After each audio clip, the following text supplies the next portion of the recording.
I'm Leah Mice. I'm an instrument designer and a live performer, a solo artist, a musician, and a music producer.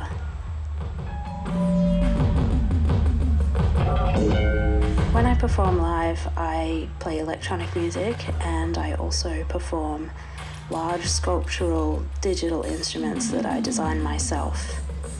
We're at a moment in technology where we can create instruments that are any size and shape, and we use sensors and microcomputers to do this. Using this technology, we can create new instruments that have never been made before. But we can also use this technology to modify existing instruments to make them more accessible. Everyone is a musician. Humans have been making music since before we could even speak, but musical instruments are not designed for everybody. In 2018, I worked with the OMI Trust to try to design a new version of violin that could be performed with only one hand. The idea was to modify an electric violin so that it could be performed just using the bow, and to change the tones. Instead of using a hand to press down on the strings, the performer could sing the notes, and the audio of the string could go through a microcomputer which would recognize the notes sung by the performer and would pitch shift the tone of the violin to match those notes. And it's possible to do this without perceivable latency, so it sounds as though the violin is performing those notes. Of course, it's not a perfect design. The performer still needs to hum. But what a project like this does is open the doors to different ideas that could tackle this problem, and to open discussions about musical instruments and the solutions to create more accessible instruments.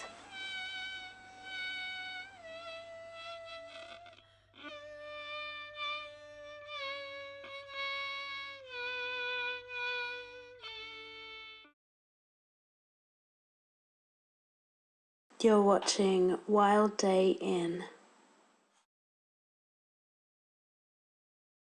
Peace, family. Pure love and respect. My name is Georgie. Some people also know me as rapper and spoken word artist Potent Whisper. I'm going to be sharing some spoken word with you today.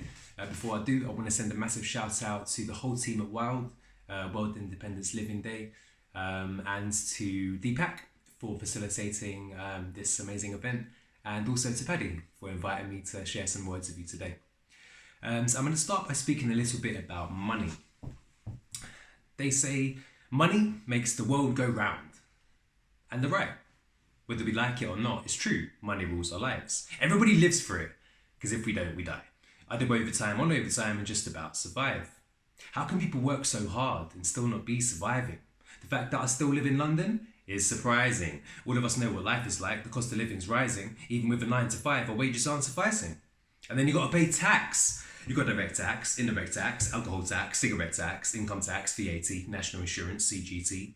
That's gains on capital tax, local tax, national tax, global tax, climatical tax. I'm shocked we ain't got taxable tax. You pay stamp duty, fuel duty, business rates, council tax, import, export, customs duty, tax on property, inheritance tax. They tax you in the road, then they tax you in the sky, they tax you when you travel, when you drive, and when you fly. We all pay tax on almost everything we buy. They tax us when we're born, and they tax us when we die. All I'm trying to say is we pay a lot of tax. Now, no one likes paying tax. It's not exactly fun, but I guess without it, our country wouldn't run. Taxation is the way we pay for services and welfare.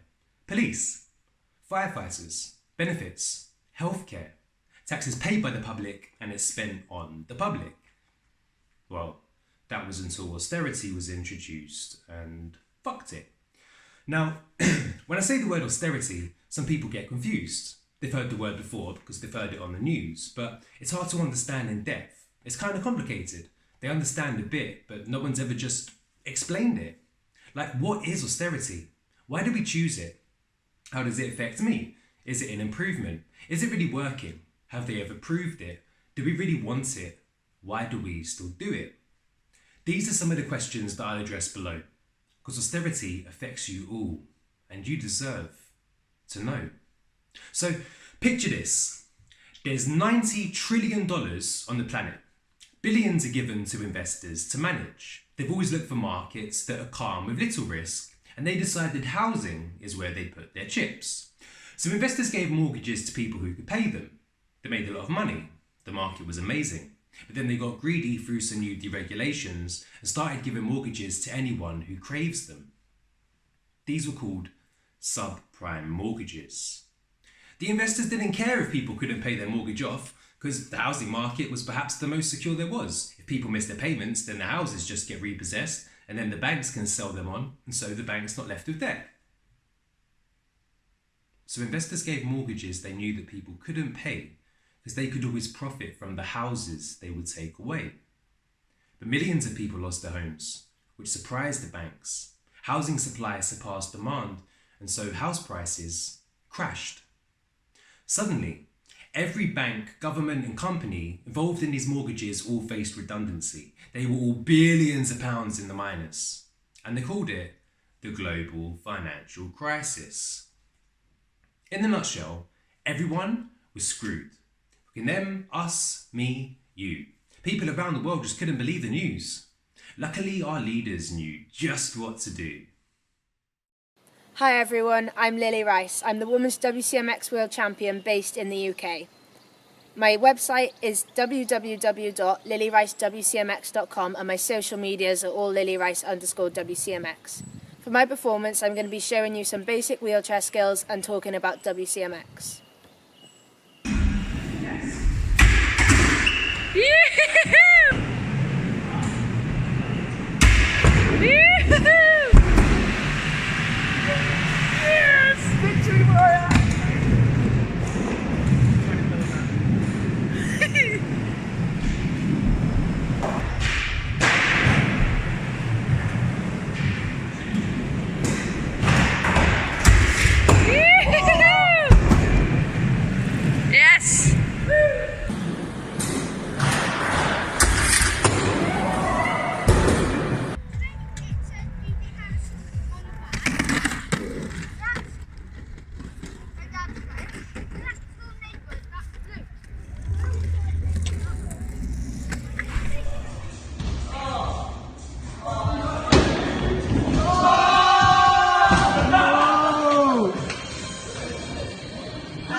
Okay.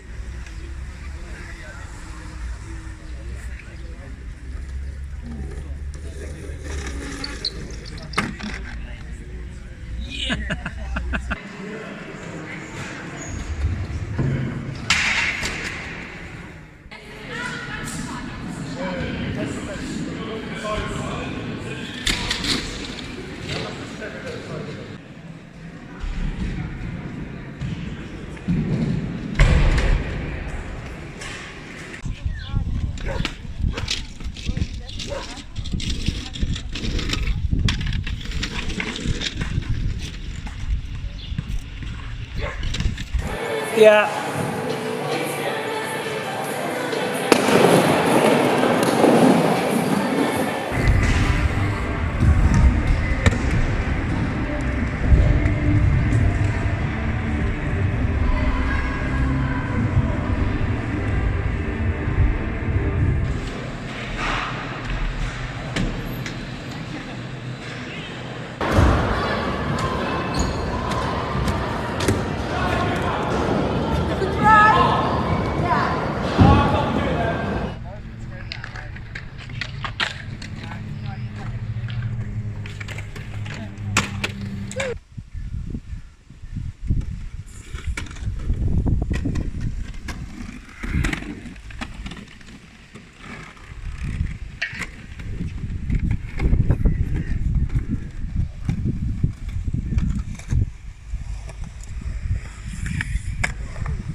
There we go.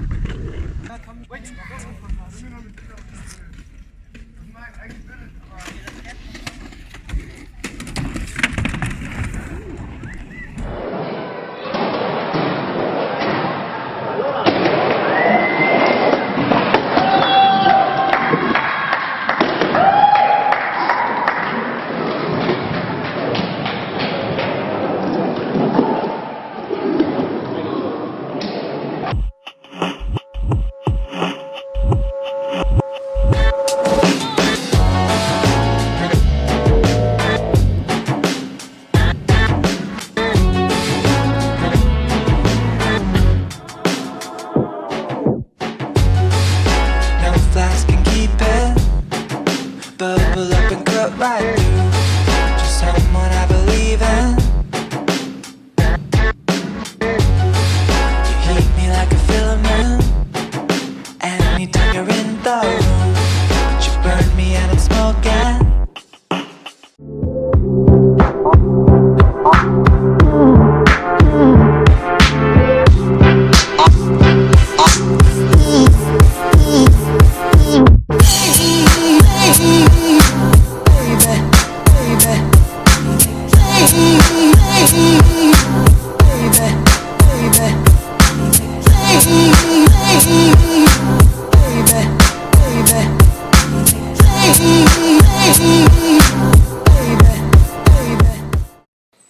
You're watching Wild DN at wildaboutculture.com. Make sure to stay in touch on Twitter at wild_crips, #wildaboutculture.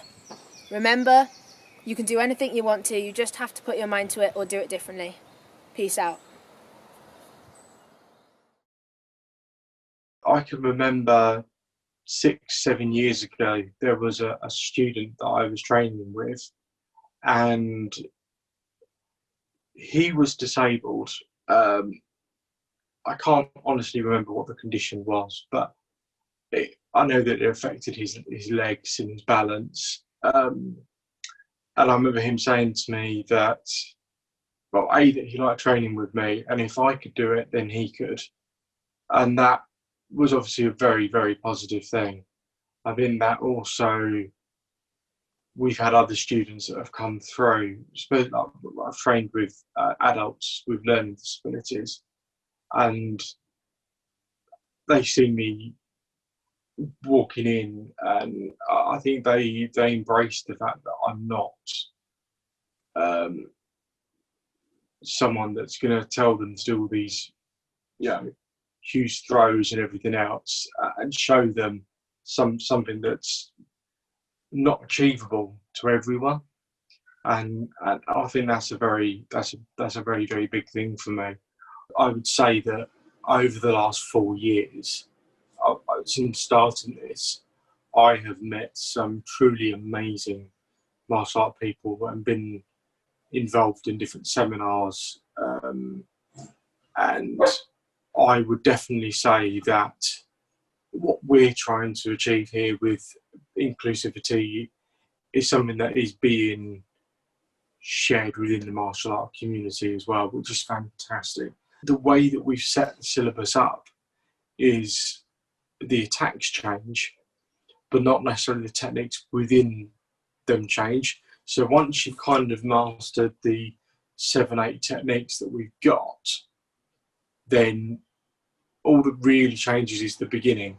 Now, obviously, we teach them other things outside the core syllabus, but you can always go back to those things as you always had a real strong foundation. One of the advantages to our clubs, apart from the instructors, because actually you're talking to me, and I'm disabled, but I'm not the highest graded instructor that we've got, not by far. We've got a guy, Roy, who's 4th Dan, and we've got my main instructor, who's actually a 7th Dan. We've always kept numbers low, even when we've had high demands from, say, kids' classes. We've deliberately set a number that we see as being reasonable. Students can get the most out of it, and they develop hard. It's not easy. I would make allowances for them being disabled. The moment they get their belts, I want them to be proud of themselves, know that they've worked really, really, really hard for it, and not just because they've paid, for it. They need to work hard, and that's one of the things I think that is tricky to sell, because again, there are a lot of clubs out there that will, you've been with us 4 months, so you have a belt. But at the same time, I think they learn to respect that, and they learn to respect me and the other instructors, because they know that they are worthy of that belt, that position where they are.